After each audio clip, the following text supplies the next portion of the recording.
Person और third party के बीच में क्या एनर्जी है? तो यहाँ पे एनर्जी है क्वीन ऑफ स्वॉर्ड्स, यानी थर्ड पार्टी जो है बहुत ज़्यादा डोमिनेंट हो रही है, अपना दिमाग बहुत ज़्यादा चला रही है। थर्ड पार्टी अपना बहुत ज़्यादा दिमाग चलाती है और दिखने की कोशिश ये करती है कि मेरे समान भक्ति कोई कर ही नहीं सकता, अनन्य भक्त तो मैं ही हूँ, भगवान तो जैसे सिर्फ इसकी सुनता है और भगवान नहीं सुनते इसकी। इसका मैनिफेस्टेशन स्ट्रांग है। मैनिफेस्टेशन स्ट्रांग क्यों है? क्योंकि सबकॉन्शियस माइंड हमारा हमें वही देता है जो हम सोचते रहते हैं। जो डिवोटीज होते हैं वो दूसरों के सुख के बारे में सोचते हैं कि सब सुखी रहें, और जो डेविल्स होते हैं वो सिर्फ अपने सुख के बारे में सोचते हैं। तो जो जैसा सोचेगा उसकी लाइफ में वही होगा। तो डिवोटीज दूसरों के बारे में सोचते हैं तो उनकी एनर्जी से सब दूसरे हैप्पीनेस की एनर्जी में रहते हैं।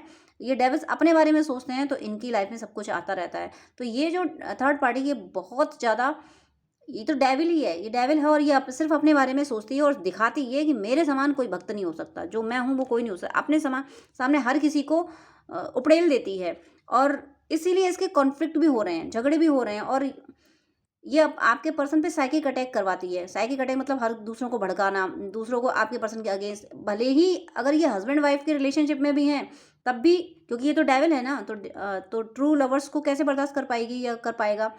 भले ही हस्बैंड वाइफ है उसके बाद भी ये सबकी नज़रों में आपके पर्सन को गिराती है, सबकी नज़रों में आपके पर्सन की इंसल्ट करवाती है और फिर आपके पर्सन को फाइट करनी पड़ती है। फिर आपके पर्सन आते हैं टू ऑफ स्वॉर्ड्स की एनर्जी में। फिर आपके पर्सन आंखों पे पट्टी बांध के कि मुझे अब इससे कोई लेना देना है ही नहीं, और बिना वजह फिर पर्सन आपके झगड़ना शुरू कर देते हैं। फिर आपके पर्सन ये नहीं देखते कि लॉजिक है या नहीं, टॉपिक है बहस का या नहीं।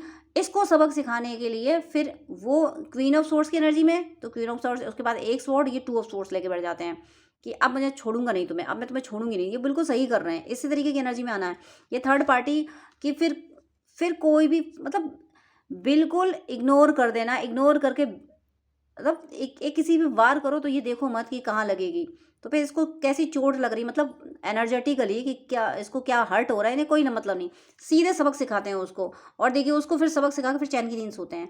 मुझे ऐसा लगता है कि आपके पर्सन अगर एल्कोहलिक थे तो इसी थर्ड पार्टी के पेन की वजह से हुए। थर्ड पार्टी इन्होंने इतना दर्द दिया कि वो एल्कोहलिक हो गए और जाके सुकून से सो जाते हैं। लेकिन आपके पर्सन को अब थर्ड पार्टी को, अब आपके पर्सन को मतलब एडिक्शन हो गया थर्ड पार्टी को पेन देने का। थर्ड पार्टी को जितना ये दर्द देते हैं ना उतना ही सुकून में जाते हैं, क्योंकि दर्द देने का मतलब है थर्ड पार्टी कंट्रोल में आ जाती है। थर्ड पार्टी कंट्रोल रख के इन्हें सुकून आता है और थर्ड पार्टी कंटिन्यू कुछ ना कुछ स्पेल वगैरह करती रहती है। लस्ट की एनर्जी बहुत ज़्यादा है, इनको लस्ट में फंसाने की कोशिश करती है।